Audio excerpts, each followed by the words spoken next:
Alors, la Française des Jeux, on n'a pas beaucoup d'historique, mais le marché a tendance à payer une 25 fois les bénéfices. De toute façon, on sera entre 20 et 25 fois les bénéfices dans ce secteur d'activité. Ok, si on se situe à 20 fois les bénéfices, qu'est-ce que ça va nous donner ici? 20 fois les bénéfices, est-ce que c'est un business prévisible? Il me semble que oui. Par rapport à ce que le bénéfice net attendu en 2026, prenons à peu près ceci. On me demande de payer 37 euros. Une entreprise qui pourrait me rapporter 2,78 euros d'ici 2026. On a un rendement sur coût de combien? Un rendement sur coût de 7,51%, ce qui est donc intéressant par rapport aux dividendes ici. Il y a de grandes chances qu'ils continuent à le payer. Ils ont les moyens de le faire. La marge ici supérieure est à 7%, alors on distribue encore du 4,78% ici aujourd'hui. Donc si le dividende n'augmente pas, on pourrait quand même avoir les moyens de le faire, de continuer à le payer ici, d'ici 2026, tant que le business a du temps, que les perspectives actuelles sont vérifiées. D'accord? Donc ici, quand on les attend des analystes, ça veut juste dire que les analystes sont optimistes. S'ils sont de plus en plus optimistes ou bien de moins en moins optimistes. 6 mois, on était à 2,54 €. Aujourd'hui, c'est 2,78 €. Par rapport à 2026. Par rapport à 2025, 2,38 €. Aujourd'hui, c'est 2,59 €. Donc, on est de plus en plus optimiste. Ça peut être dû ici au fait que le business se porte de mieux en mieux ou bien parce qu'on a fait une acquisition. Un mix des deux. OK? Donc, en date d'aujourd'hui, si on le paye à 20 fois les bénéfices, on sera à peu près aux alentours de 56 euros. 56 euros moins la dette nette en date d'aujourd'hui, ça donne combien? 56 moins, on a plutôt du cash net. Parfait, on aime ça. OK? Donc, je mettrai ça à 56, on va le dire comme ça. Donc, est-ce que c'est une entreprise qui mérite d'avoir une place dans notre watchlist? Ça reste un bon business, d'accord? Même si la compétition va être de plus en plus rude, ça reste un business intéressant à avoir en surveillance. Donc, je la mettrai dans la watchlist FDJ. Voilà, ça va tomber où? Hôtel, restaurant et leisure. Donc, dans le divertissement. D'accord? C'est bien ça? Ouais, c'est ça. Donc, on va mettre ça ici. Loisirs. D'accord? Pourquoi pas? Je ne sais pas. Je ne sais même pas comment est-ce qu'on arrive à le classer ici. Pourtant, Flutter est classé où? Flutter. Ça, c'est la même chose. Donc, le classement ici est fait par le GICS.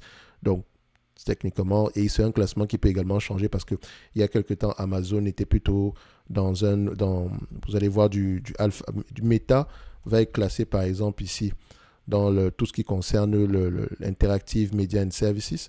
Google va être classé, je pense que Google va être classé dans la communication.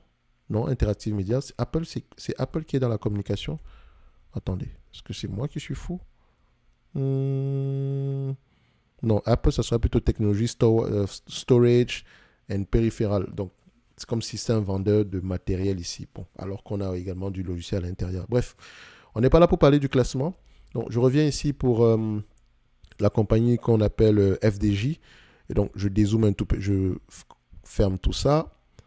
D'accord? Collapse all. On recherchait ici le segment Hotel and Leisure, sur lequel d'ailleurs on a déjà fait une analyse concurrentielle. Voilà, Hotel and Leisure, c'est ici. Voilà.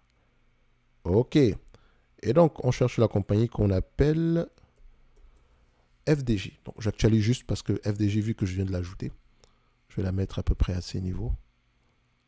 Voilà. Alors, on attend quelques secondes. Hein. Et en passant, n'oubliez pas un like, un abonnement, ça fait toujours plaisir. Donc, on vient là, Française des Jeux. Oh, elle apparaît déjà ici. On était à combien? 52 euros? Ouais, c'est ça. On était à 52, ça n'a pas trop changé. Donc, je mettrai la date d'aujourd'hui. C'est as today. Parfait.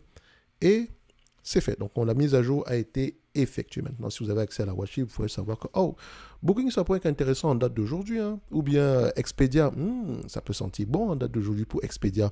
On peut quand même doubler à partir du prix actuel. Très, très intéressant à aller regarder d'ailleurs. Vous avez Betson. Je dis ça, je ne dis rien. En tout cas, toujours analyser les entreprises au-delà des chiffres. Vous avez également Evolution AB qui a publié des résultats financiers dernièrement. Intéressant. Donc, je vous laisse aller regarder ça parce que Evolution AB, on en a déjà parlé il y a quelques temps. Et après, peut-être qu'on fera une mise à jour quantitative dans quelques jours. Enfin, si je n'oublie pas en passant.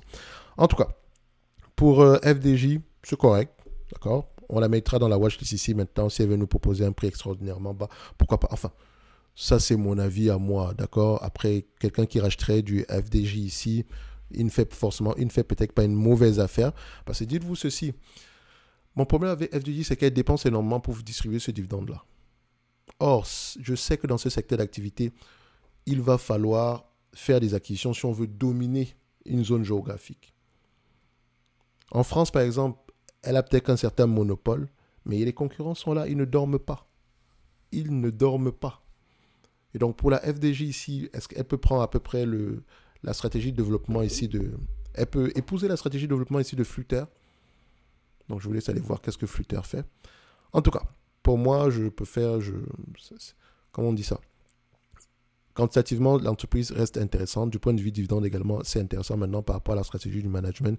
Chacun se fera son avis. N'oubliez pas, le nom de la chaîne, c'est Top Invest. Lisez vos rapports financiers. Si vous voulez faire du stock picking, faites-le sérieusement. Lisez vos rapports financiers. Si vous ne savez pas le faire, apprenez à le faire. OK? Ou bien achetez un ETF. D'accord? Ou achetez un ETF. Et n'oubliez pas que nous, on se réserve le droit. Je me réserve le droit de me tromper. C'est un droit que je me réserve parce que ceci n'est qu'une analyse quantitative. OK? Ce n'est qu'une analyse quantitative. On n'appelle pas ça analyse fondamentale.